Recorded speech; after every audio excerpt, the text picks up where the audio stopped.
Good morning, students. Today we are going to discuss about memory management in operating system. These are the few topics we are going to discuss in the first unit in the memory management. We'll discuss about background, few introduction about memory and its operations, and cache memory. We'll discuss about introduction and instruction cycle,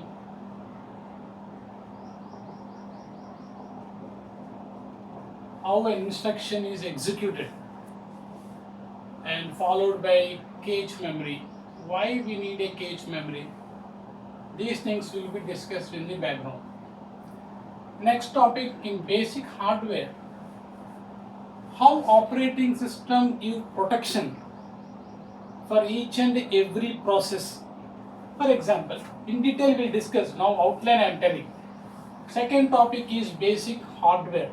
Now how operating system give protection means, for example, this is a memory.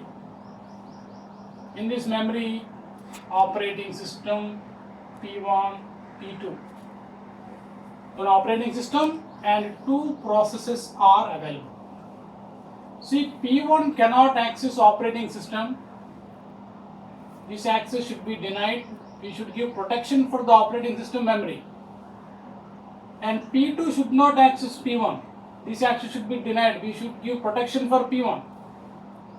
We should give protection for operating system as well as individual process. This will be how the protection will be given using hardware, basic hardware. This will be discussed. Outline I given here. Next topic, address binding. Let us see that. What is this address binding? In detail we will discuss when we will discuss in the next couple of videos. In address binding, this is a memory. Each program is stored in memory. Suppose P1 is a program stored in secondary storage memory.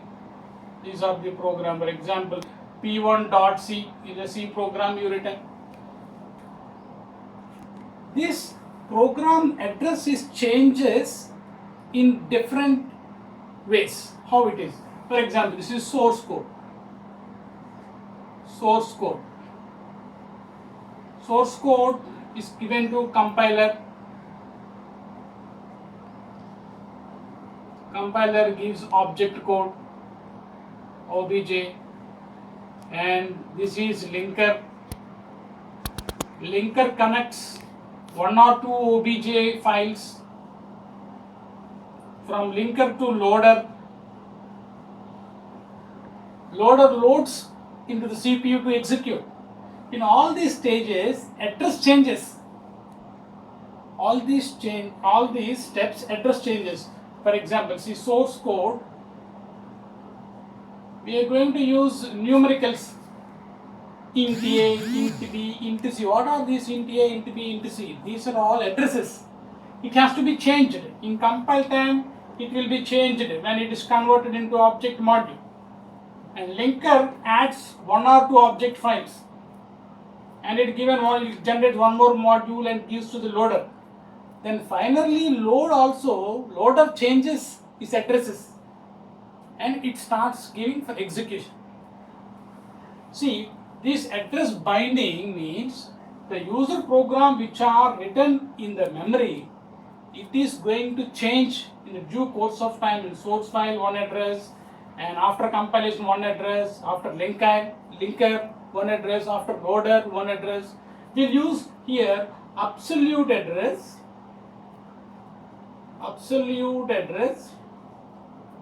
number 2 relative address.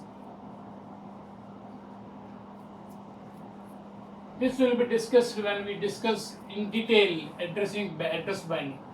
The fourth topic will discuss about logical versus physical address. Logical address, CPU generates logical address. Whatever CPU generates is logical address. And memory unit has memory unit register. Based on this register, we are going to fetch this address. This is a physical address, is nothing but memory register unit. This unit generates an address that address is for physical address. Then we have to see it.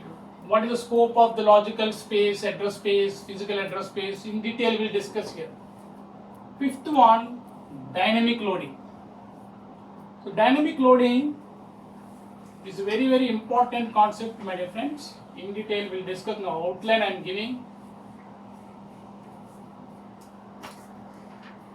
Main memory is very small.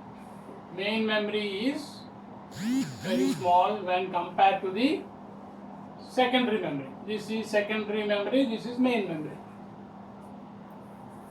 So suppose your program is very big. Some of the modules may not require immediate execution. Then whatever the immediate requirement, that modules only you will dump into the main memory.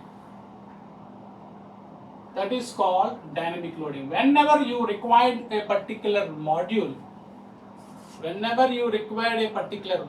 that module you are going to load into the main memory. That is called dynamic loading. Dynamic linking, like similar like dynamic, two types in dynamic linking. One is static linking, dynamic linking. It is predefined modules. Modules are predefined and precompiled. These things, whenever we require, we are going to take in a dynamic manner. That is called dynamic linking. We will discuss this and what is the shared libraries in detail when we discuss the sixth point. Now let us discuss about these three: background, basic hardware, address binding in this video, and next video I will upload these three topics. We will discuss about background.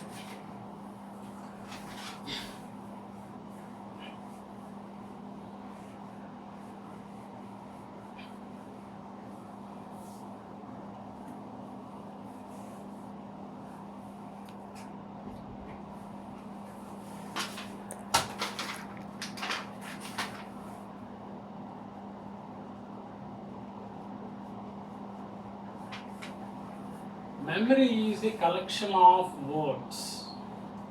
Memory is a collection of words. Each word is associated with an address. How each word is accessed? Each word is accessed using an address. Each location has access using with an address. Whenever a CPU want to execute any instruction, in this memory, instructions, program,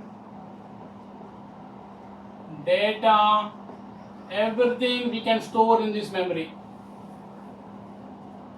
Whenever CPU want to execute a program, it first fetches an instruction. First point, it fetches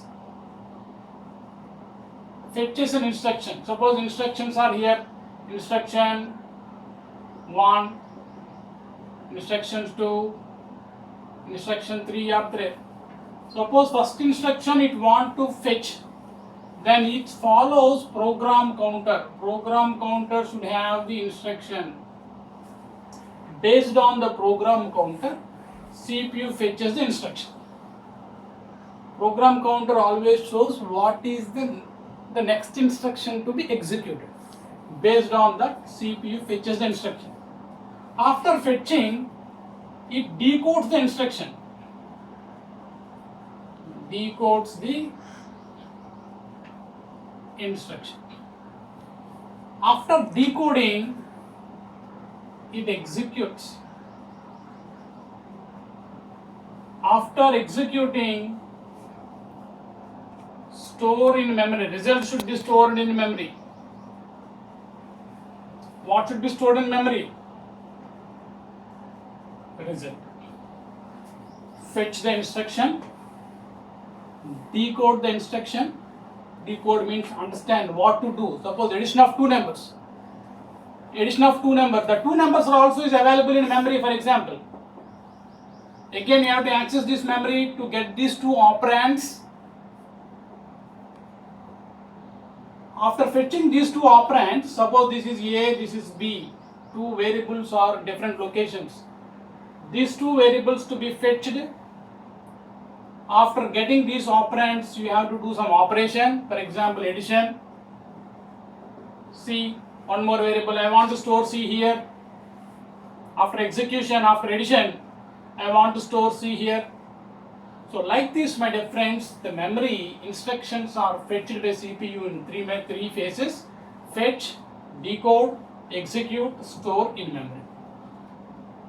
So in this way, the memory CPU is always access main memory. Main memory is most important in computer.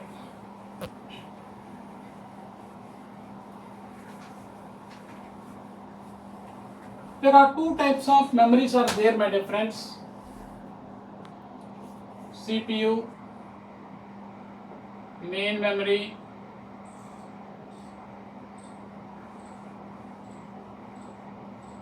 this is secondary storage.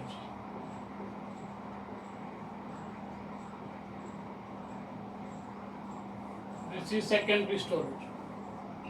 Whenever a CPU want to execute that instruction, that program should be loaded into the main memory. First of all, program is stored in secondary storage. Secondary storage means here. Whenever CPU want to execute anything, it should be brought to the main memory. From the main memory only CPU executes. CPU cannot execute directly from the secondary storage. After execution, this process P0 job is over and it used this particular amount of memory.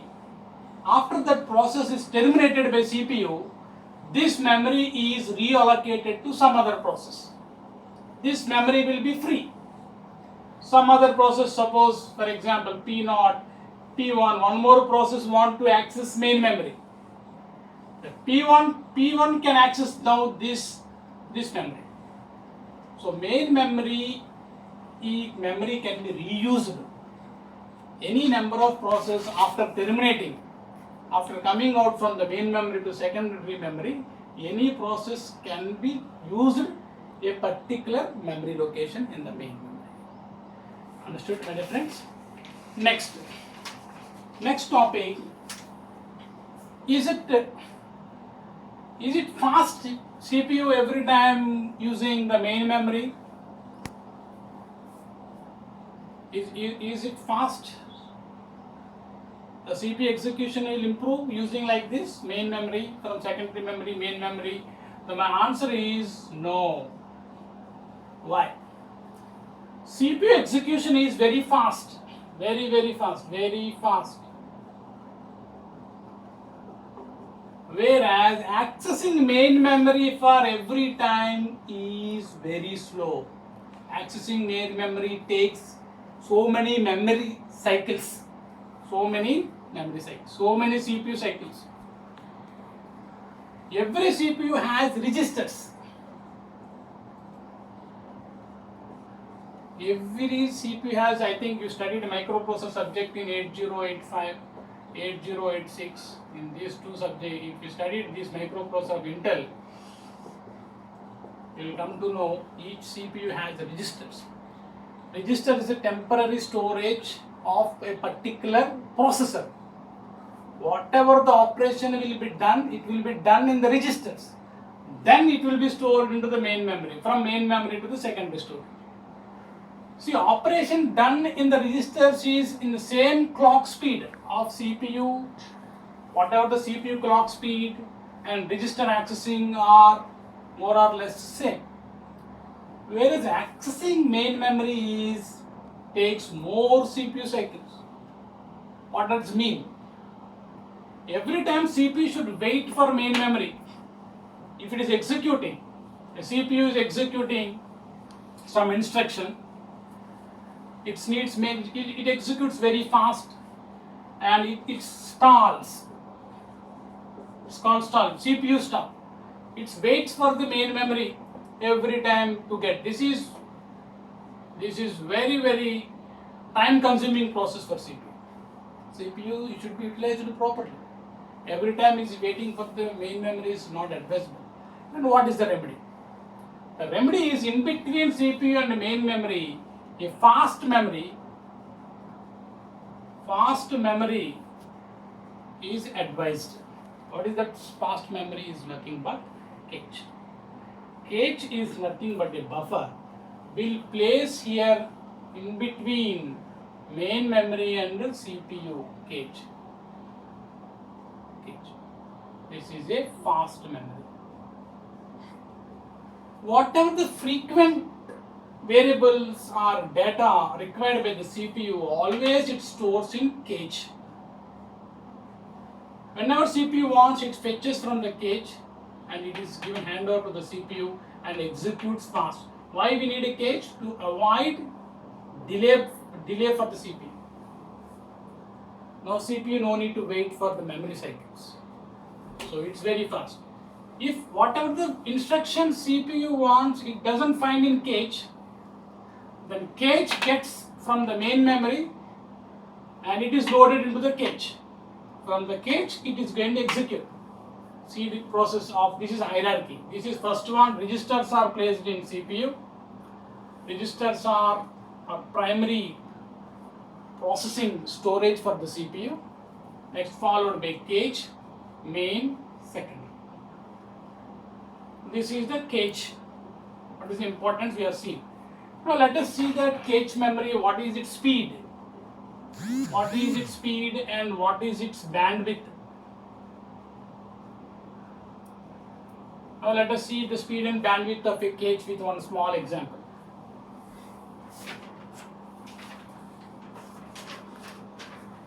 Kindly note down.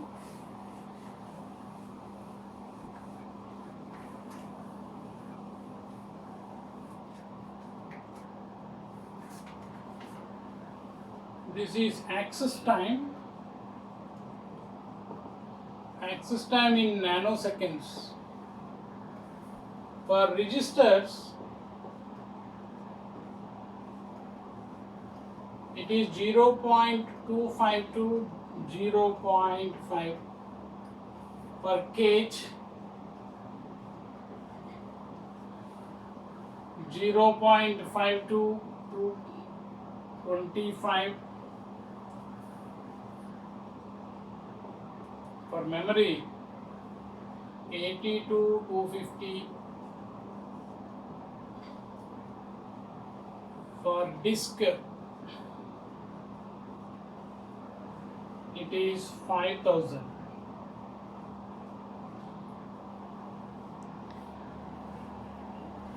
Access time. What is this access time? For the CPU to access data from registers, this is the time required in nanoseconds. 0.25 to 0.5 nanoseconds. It's very fast. That is why registers are in the heart of the CPU. Next, this is called fast memory. See, this is a speed. How much speed? This is access time. 0.5 nanoseconds to 25 nanoseconds. How fast it can access CPU? This memory is 80 nanoseconds to 250. See this?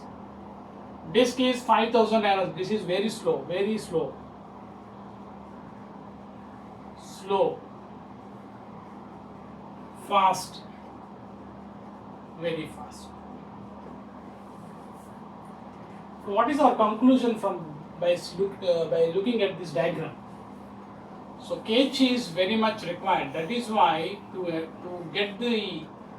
increase the speed of the CPU, utilization of the CPU, throughput of the CPU, we need to introduce cache memory. This is the cache memory. If you introduce cache memory, this will be the fastest access of the CPU using cache than main memory. Let us see the next example. Next example in terms of bandwidth.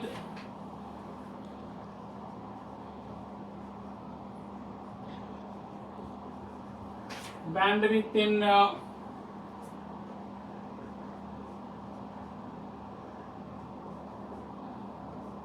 megabits per second. What is this? MB per second means megabits per seconds. Let us see this.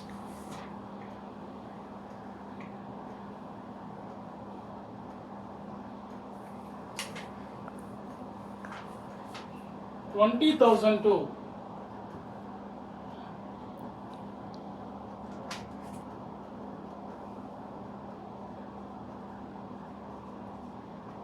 lakhs. This is 5,000 to 10,000. This is 1,000 to 5,000. This is 20 to 150. And let's see this. What is the bandwidth? This many megabits per second will travel. Per second, how many megabits will travel from one place to other place is called a bandwidth. In register is very high, 20,000 to 10 lakhs. So this is the bandwidth. Which one is the slow? Very slow is disk, 20 to 150. Again memory 1000 to 5000. Cache 5000 to 10,000 register. That is why in between registers and memory, we are introduced to cache memory. I hope you understood why we need a cache memory in a computer memory architecture or memory hierarchy.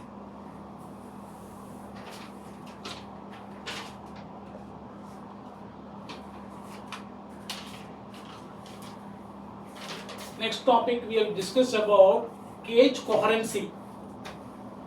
Cache coherency. Then we used cache, right? Let us see what is cache coherency. Cache coherency.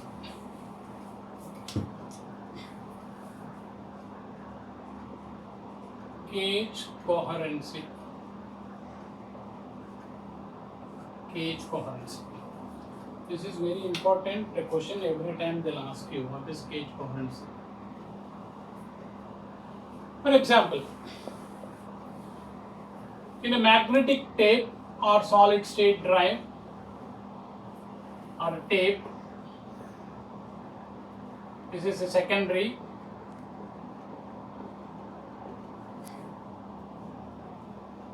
Memory. So this is a primary memory.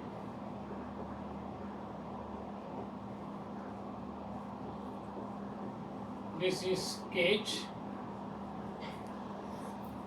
This is a register. Now, small example I would like to discuss now. In this tape, secondary memory, in file B, there is a variable A. I want to increment A. That means A is equals to A plus 1. Where is this A is available? A is available in B. B is the file name. B is a file name. In file B, A is a variable is available. Now I want to increment A. How can I increment A?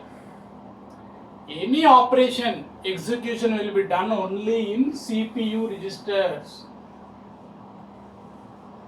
Any manipulations will be done only in CPU registers. CPU, where will the CPU registers will stay? Registers are in CPU. So what we have to do? You have to bring this file B, whichever the A is located, that is to primary memory. From primary memory to again cache, from cache to register. In the registers, we need to update. In register, A will become A is equals to A plus 1. Whatever the change we have done here, all these memories, cache, primary, secondary, this should be updated.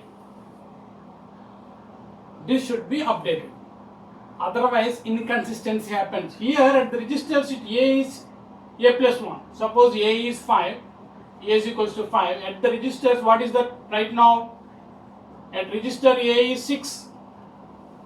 But here everywhere A is 5. Whenever you change A in the registers, immediately we have to change the same data in all these memories like cache. Now A will become 6, 6, 6. To maintain such a status is called cache coherency. This is I discussed about a single computer, single processor, a single process. A processor having a single process which is going to access A or update A from a file B from the secondary storage. We brought to the primary, primary to cache, cache to register, we updated here. Same updation we have to do again in all these memories is called cache coherency. Then next case, this is case 1. In case 2, what about in multitasking environment? In multitasking environment, CPU will switch on to several processes. And CPU will switch on to several processes. CPU is going to execute so many processes, P0, P1, P2, so many. Now P0 is executed and it is accessed A like this and changed, and P1, P2, everyone want to access A. Whatever P0 is updated in the register and that is be in cache, that is again copied into primary memory and that is copied into secondary memory. That same data, if P0 is updated, a variable, the same data has to be available for remaining processes also. Otherwise inconsistency happens. P0 use one same other data, P1 use another data, P2 another data, then it will be a fatal error will come. So everywhere CPU have this cache memory should be updated. All are using immediately. When it is variable is changed, immediately in cache memory it should change. This is called cache coherency. This is called multitasking environment. I give an example in multitasking. What about multiprocessing? Multiprocessing means 2-3 processes. Every processor, CPU 1, CPU 2, where there is an environment, 2-3 processors are in a particular system. Every CPU has its own registers and its own cache and its main memory, secondary memory. See, whatever CPU one changes in a particular cache, immediately it should be updated in other caches also. Whatever the change made by CPU in a particular cache, to make it consistency in other caches also it should change. This is called cache coherency in multiprocessor environment. Third, case 1 is, case 2 I discussed about, for case 1 is multitasking, case 2 is multiprocessor, case 3 is distributed environment. Case 1, multitasking, case 2, multiprocessor, case 3, distributed system.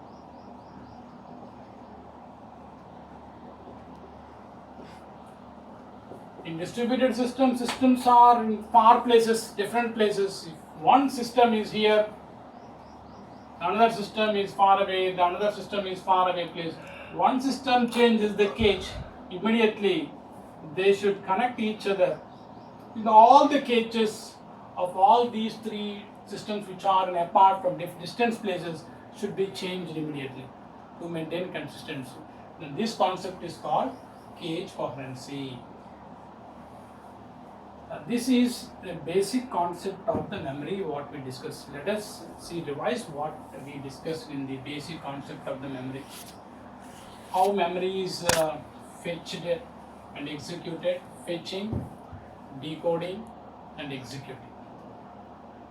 Okay, for fetching, what it needs a program counter to fetch what are the instructions to be fetched. After fetching, it has to execute. Execution needs again access of memory, 2-3 operands it may need. Again it needs to go to the memory and do some operation. After that result, the result has to store in the memory, so the CPU again access to the memory. Okay, it's fine, but what is the drawback here?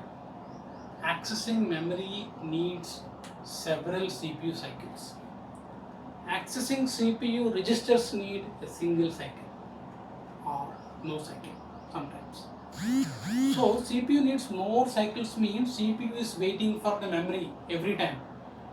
That is not at all advisable. CPU time is wasted and CPU not utilized properly.